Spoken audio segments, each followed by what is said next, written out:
Today I'd like to talk to you about the concept of mutuality.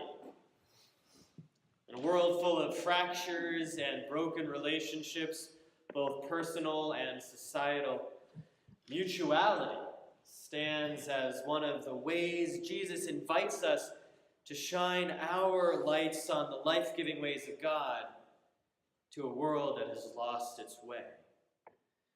Living lives of true mutuality takes intention, selflessness, partnership, and good communication. With God's help, we can model such mutually beneficial relationships, and in doing so, demonstrate just how joyful it can be to serve one another. So first off, what is mutuality? It's not a commonly used word in our society. I can only think of 3 examples in which we even use the word. First off is this symbiotic relationship between certain creatures in nature. It's called mutualism. They mutually help one another for the gain of both, like the clownfish and the sea anemone protect one another. That's the first time I've pronounced anemone correctly.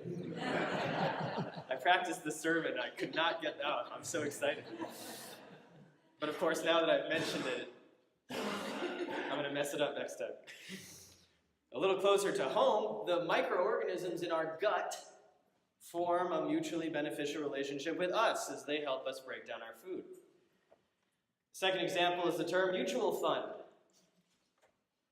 in which many people pool small amounts of their own money in the market to gain access to wider ranges of investing opportunities. Those in the same mutual fund are in it together, and they share the ups and downs of that particular fund's portfolio. The third example is mutually assured destruction, which somehow kept the United States and the Soviet Union from blowing the earth to pieces during the Cold War. But let's stick with the clownfish and the sea anemone. Anemone. Mutuality is a way of living that equally benefits both parties of a relationship. If there is an imbalance of power in a relationship, then true mutuality is impossible. The parties might perform different tasks in the relationship, like the clownfish and the anemone, but they still serve one another in ways that equally meet the needs of both. Living with true mutuality is an astoundingly challenging way for most of us to operate because it is not our default position. We might talk a big game, but in our heart of hearts, we would all rather be served than to serve, I think. Even we who hold mutuality as an important value fail to live mutually most of the time. And Jesus had to teach the 12 disciples this lesson again and again. In today's gospel reading, 2 of his closest followers are having delusions of grandeur, which ticks off the other 10. So Jesus reminds them, you know that among the Gentiles, those whom they recognize as their rulers lord it over them, and their great ones are tyrants over them, but not so among you. Jesus continues, whoever wishes to become great among you must be your servant, and whoever wishes to be first among you must be slave of all. Here we can run into trouble because it sounds like Jesus is talking about just one of them running around doing everything for everyone else. But I don't think that's what he means, since he's talking to the group as a whole. Rather, he uses his own example as one who came not to be served, but to serve, to show them how they all should live their lives. Jesus invites the 12 of them and anyone else reading his words to serve one another, and that is to live mutually. History has shown us that power is so much more enticing than mutuality. And yet, those in power often think in terms of mutuality to convince themselves of their own rightness. For example, those who enslaved people in the United States convinced themselves of the preposterous notion that enslavement was good for the enslaved. First, they had to create a worldview that cast their victims in terms of uncivilized savagery, based solely on their skin color and place of origin. This false mutuality fit the narrative the slaver needed to tell himself in order to make sense of his own barbarity, lest he view himself as the tyrant he truly was. Let me shift gears for a second. Wedding services used to have different sets of vows for each member of the couple. Brides were made to vow to what?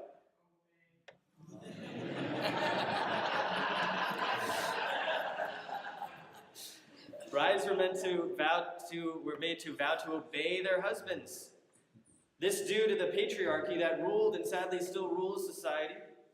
St. Paul drank that particular Kool-Aid when he wrote that wives are to be, quote, subject to your husbands.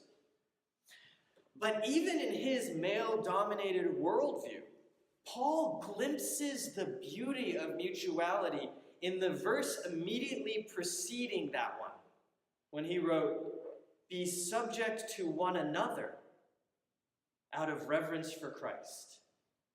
Be subject to one another out of reverence for Christ. In another place, Paul says, for you were called to freedom. Only do not use your freedom as an opportunity for self-indulgence, but through love become slaves to one another. Thankfully, we have our modern wedding vows, which are identical no matter your gender. And the wedding service begins with a beautiful invitation to mutuality. The union of a married couple, quote, in heart, body, and mind is intended by God for their mutual joy, for the help and comfort given one another in prosperity and adversity. Given one another. This is true mutuality. That the one we are thinking about, the one we are serving, is not ourselves. At the same time, that person is acting the same way towards us. And this is not merely quid pro quo, tit for tat, you scratch my back, I'll scratch yours thinking. No. True mutuality is a transformational way of life, independent of the simply transactional nature of most relationships. Indeed, mutuality gives up the search for power in the assurance that both parties in a relationship are seeking the good of the other. In this way, the needs of both are met without the selfishness of me first thinking. Again, this ideal is so challenging because in most relationships, the need for power creeps in and imbalances the relationship in favor of one of the parties. And yet, Jesus shows us the better way. The way of serving one another so that each is both serving and being served at the same time. My father likes to tell a parable about the difference between heaven and hell. In both places, a sumptuous feast is spread out on the banqueting table. All the most delectable foods imaginable are within easy reach. In both places, the people sitting at the table cannot feed themselves because for some reason their arms do not bend. But only in hell do people go hungry, for in heaven they feed each other. Amen.